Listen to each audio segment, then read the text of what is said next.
All right, today we're going to take a look at how to style a heat-friendly wig.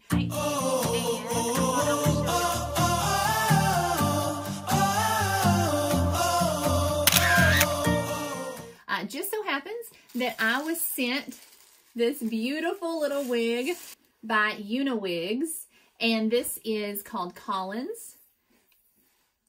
Look at that color. This is an ombre. It is dark brunette ombre to light brown, and this color is called YL2346. Thank you, UniWigs, for sending this over for us to do a tutorial with.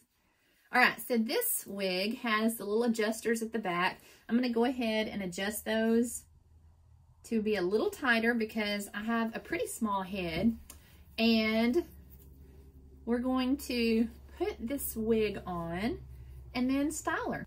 Let's swap these out. And I'm just gonna do this on my head because most people don't have a mannequin at their house or a mannequin head. I mean, unless you're like really into wigs, then you might have one. Such a pretty wig. All right, so I'm using a wide tooth comb to brush her out because this one is heat friendly. So you don't want to use just a regular brush because their fibers are more delicate. Okay, so I just shifted this wig over just a little bit so that my part's over here. I like a side part versus a center part. It's not quite as easy when you get a heat-friendly wig and you just think, oh, okay, I'll just curl that like my regular hair. It's not quite that easy. There's a couple of rules that you want to follow. Number one is you don't want to go high heat. They say 320 is the highest that you want to go with this, but I'm going to stay at 280. I feel like the lowest heat setting that you can use to get your desired result is where you need to stay, because I have fried wigs before that said you could go to 320, and I went to 320 and it fried it. So I try to stay as low as I can, far away from the cutoff guideline. What I'm going to be using today, this is by Lange. This is their, I think La Duo is what this one's called.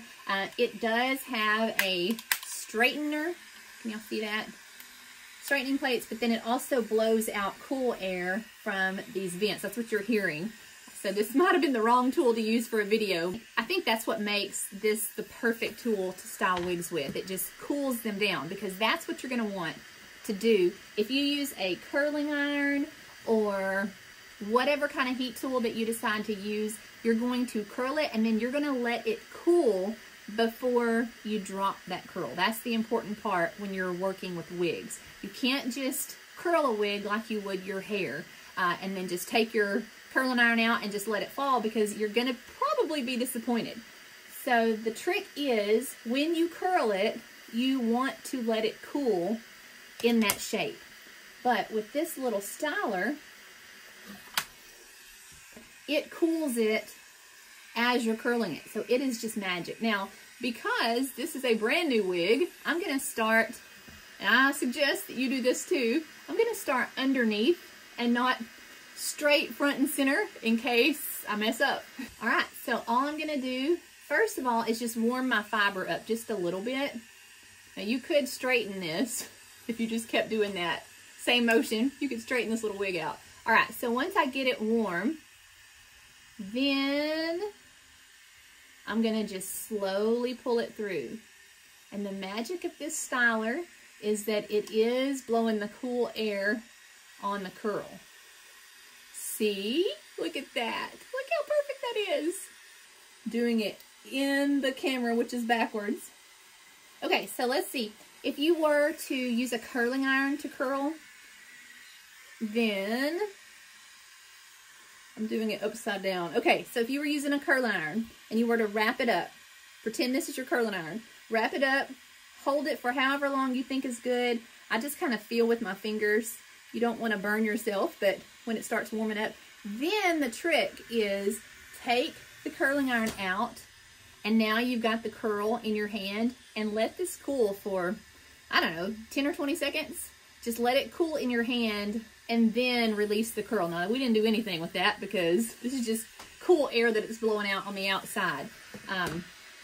But that is the trick, because if you just curl this with a curling iron and take it straight out, it's going to droop. It might have a little bit of wave to it, which could be a look, but if you're wanting it to really curl, then you need to let it cool in that position. Same goes for if you were to try to maneuver. What happened to my nail? Probably stuck in my hair. All right, so we're going to try this front and center piece right here. And I'm going to curl it back away from my face. So here we go.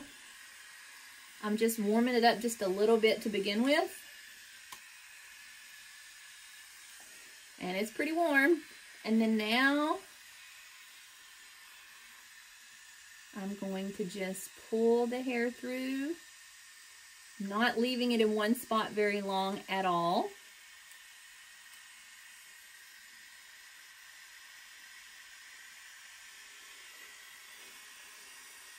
See? Look at that. A little more curl than we had.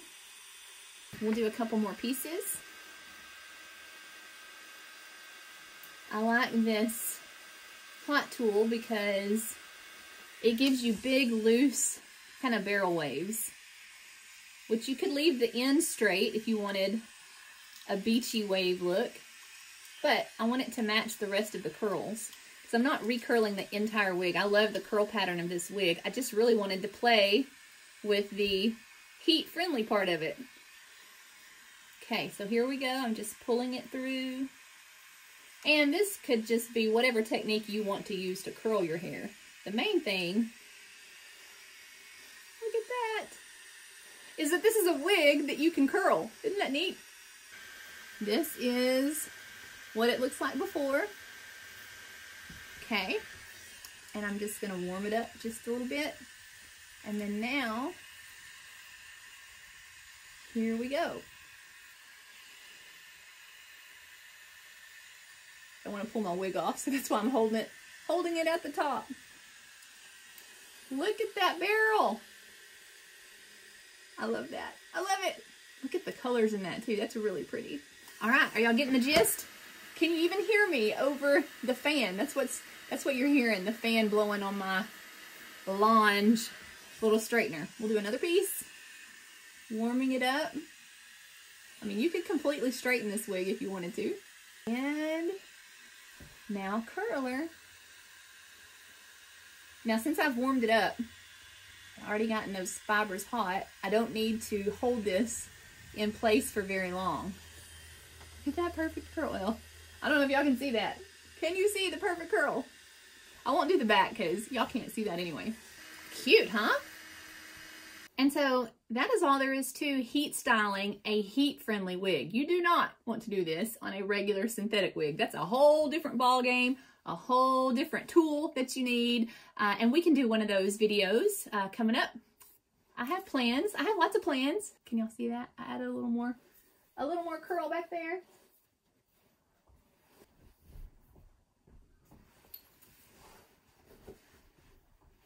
This may be my lunch hair. The hair that I'm wearing to lunch today. Now, heat friendly do require a little more maintenance. If you're in my Facebook group, which is the Glamelian Wig Education Group, if you want to join that, we have all kinds of fun over there. I post videos and little tutorials, so come on and join. Oh, storm. Woo, it's storming. So if you're a member of my Facebook group, you've heard me talk about Heat Defiant wigs, Heat Friendly wigs over and over and over. That generally I don't endorse those for brand new wig wears if they are longer than shoulder length. Just because they can tangle a lot easier than a synthetic wig. I think this is the perfect length to not have that problem. So the reason that you have that problem is because heat-friendly fibers, they respond to warmth. And so when this rubs on your body, on your clothing, it causes enough heat that those fibers will bond together. Tangle. Tangle is a better way of saying it. they'll tangle at the ends. So a heat-friendly wig, you always want to carry a wide tooth comb so that you can brush through that. The fibers are generally more fragile than a regular synthetic, so I always use a wide tooth comb and I don't brush those.